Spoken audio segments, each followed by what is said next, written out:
శాపము వల్ల కలిగే నష్టాలు. ఒక వ్యక్తి ఇతరులను శపించే మనస్సు కలిగి ఉన్నట్లయితే, ఆ వ్యక్తి ఆ శాపవచనాలు పలికేవాడుగా ఉన్నట్లయితే, ఆ శాపము వాని మీదకి వస్తుందంట.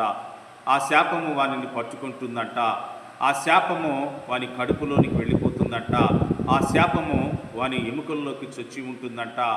కనుక దేవుని వాక్య ప్రకారంగా, దేవుని పిల్లలుగా మనం అందరినీ కూడా ఆస్వాదించే వారంగా ఉండాలి. కానీ శపించే మనసు, శపించే ఆలోచనలు మనలో ఉండకూడదని దేవుని వాక్యం సెలవిస్తుంది.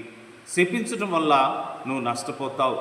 శపించటం వల్ల అనేకమైనటువంటి ఆ శాపము తిరిగి నీ మీదకే వస్తుంది. ఎవరినైతే నువ్వు శపిస్తున్నావో ఆ శపించిన మాటలు తిరిగి నీ మీదకే వస్తాయని దేవుని వాక్యం సెలవిస్తున్నది.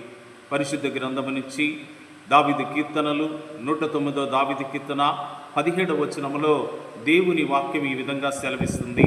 శపించుట వానికి ప్రీతి గనుక అది వాని మీదికి వచ్చి ఉన్నది.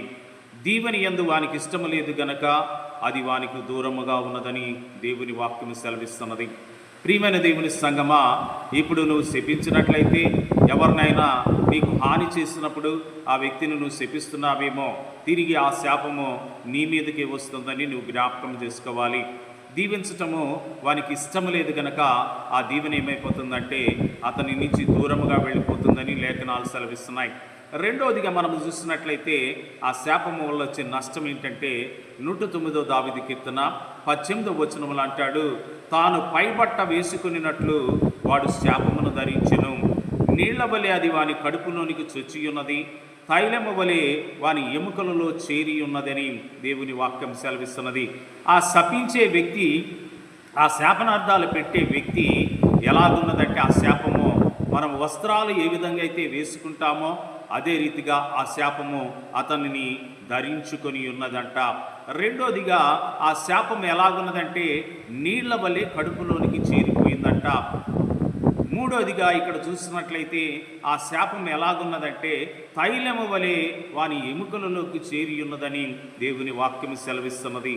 తల మొదలుకొని అరికాలు వరకు కూడా అతనిని శాపము ఏలుబడి చేస్తుందని దేవుని వాక్యం సెలవిస్తున్నది.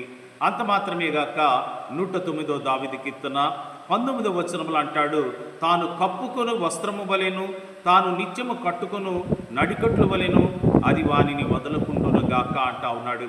ఎవరైతే శపించే మనస్తత్వం కలిగి ఉన్నారో, మనము చలివేస్తున్నప్పుడు వస్త్రాలను ఏ విధంగా అయితే కప్పుకుంటామో అదే రీతిగా ఆ వస్త్రము వలె అది ఆ శాపం అతన్ని వదలకుండునుగాక అంటా ఉన్నాడు. వదిలిపెట్టదంట.